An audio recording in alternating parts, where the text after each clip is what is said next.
ক্রমেই সংকট ঘনীভূত হচ্ছে। সামনে খুব একটা যে আশার রেখা দেখার ব্যাপার সেটা দেখা যাচ্ছে না। বাংলাদেশের রাজনৈতিক সংকট তীব্র আকার ধারণ করেছে। প্রধান উপদেষ্টাকে কেন্দ্র করে, তার পদত্যাগকে কেন্দ্র করে নানা রকমের কথা প্রচার হচ্ছে।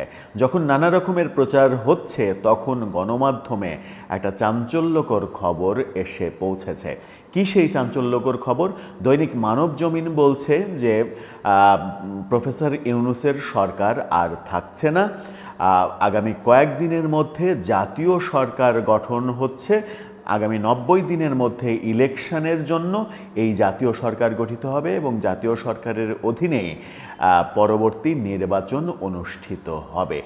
এই চাঞ্চল্যকর খবর আমার মনে হয় যে বর্তমান বাংলাদেশের মোড় ঘুরিয়ে দেওয়ার মতো খবর। কি বলছে মানবজমিন, কি তথ্য উঠে আসলো তাদের রিপোর্টে? ভেতরে আরও অনেক গভীর কথা আছে। কি আছে সেখানে, সেই আলোচনাই করবো এই ভিডিওতে। থাকবেন পলিটিক্স টিভির নিয়মিত আয়োজনে।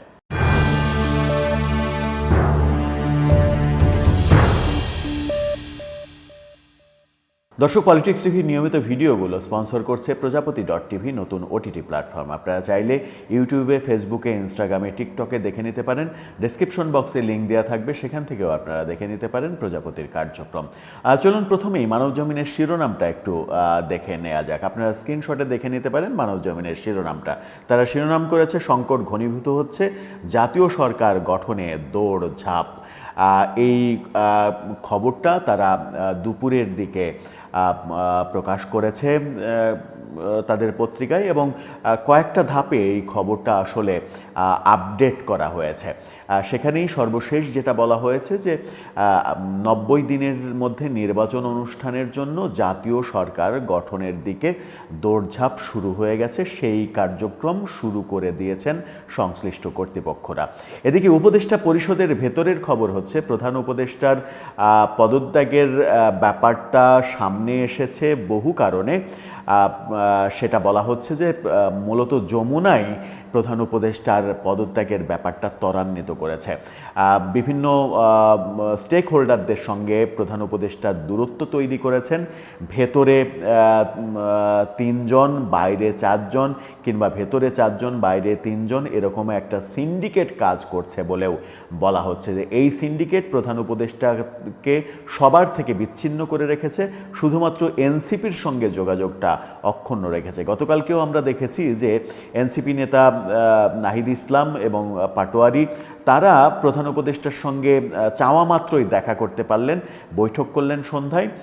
কিন্তু গতকালকে অনেক চেষ্টা করেও বিএনপি প্রধান উপদেষ্টার সাক্ষাৎ পায়নি। বিএনপি গতকালকে জরুরি সংবাদ সম্মেলন করার আগেও প্রধান উপদেষ্টার সাক্ষাৎ চেয়েছিল, কিন্তু তারা সাক্ষাৎ পায়নি, বিএনপিকে সাক্ষাৎ দেওয়া হয়নি। জামাত ইসলামকেও সাক্ষাৎ দেওয়া হয়নি এমন কথা বলা হচ্ছে। তখন জামাত ইসলাম গণমাধ্যমের সাহায্য নিয়ে বলেছে যে সর্বদলীয় বৈঠক যেন প্রধান উপদেষ্টা আয়োজন করেন।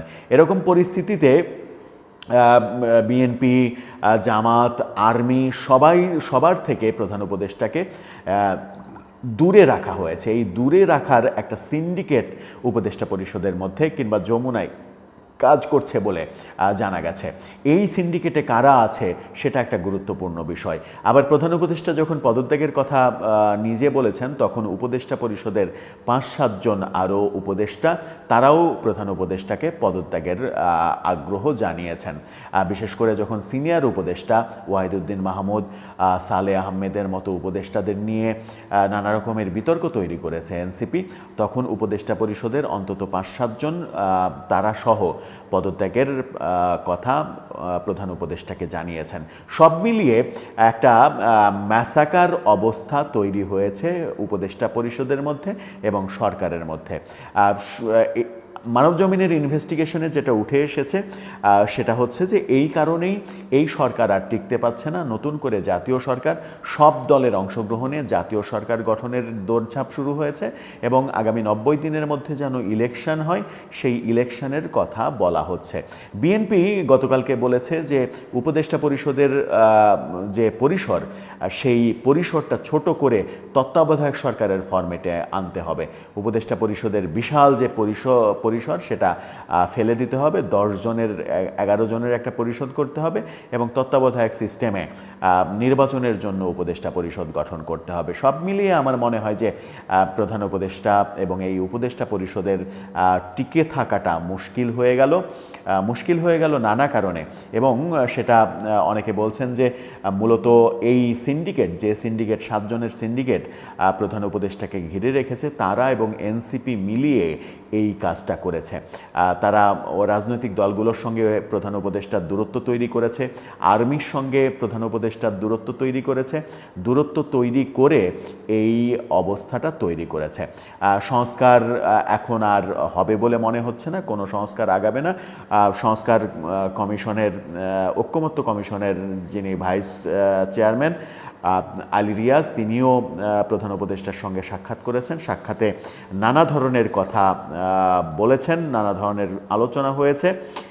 এই আলোচনার মধ্য দিয়েই মানবজমিন নানা কিছু তুলে নিয়ে এসে যেটা বলার চেষ্টা করছে সেটা হচ্ছে যে পরিস্থিতি এখন 90 দিনের জাতীয় সরকারের দিকে যাচ্ছে এবং জাতীয় সরকার গঠনের জন্য অলরেডি দৌড়ঝাঁপ শুরু হয়েছে।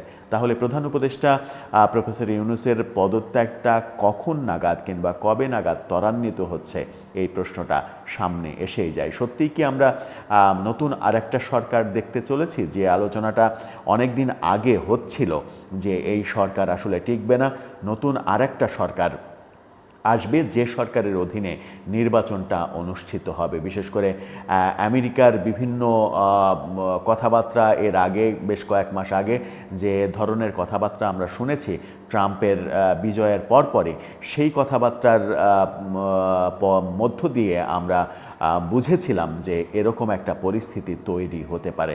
সেই পরিস্থিতির দিকেই কি যাচ্ছে দেশ? দর্শক, আপনার কি মনে হয় জাতীয় সরকার গঠন হলে কোন কোন দলের অংশগ্রহণ থাকবে? সেখানে নিশ্চয়ই আওয়ামী লীগকে ডাকা হবে না। তাহলে আগামীতে বর্তমানে যে আওয়ামী লীগের উপরে নিষেধাজ্ঞা দেওয়া হয়েছে সেই নিষেধাজ্ঞা কি উঠে যাবে? ইনক্লুসিভ জাতীয় সরকার এসে কি ইনক্লুসিভ নির্বাচন করবে? সব দলের অংশগ্রহণে নির্বাচন করবে, যেখানে আওয়ামী লীগও নির্বাচনে অংশগ্রহণ করতে পারবে? বর্তমান নির্বাচন কমিশন কি থাকতে পারবে? এই প্রশ্নগুলো সামনে এসেই যায়। আপনার মতামত জানিয়ে লিখতে পারেন আমাদের কমেন্ট বক্সে।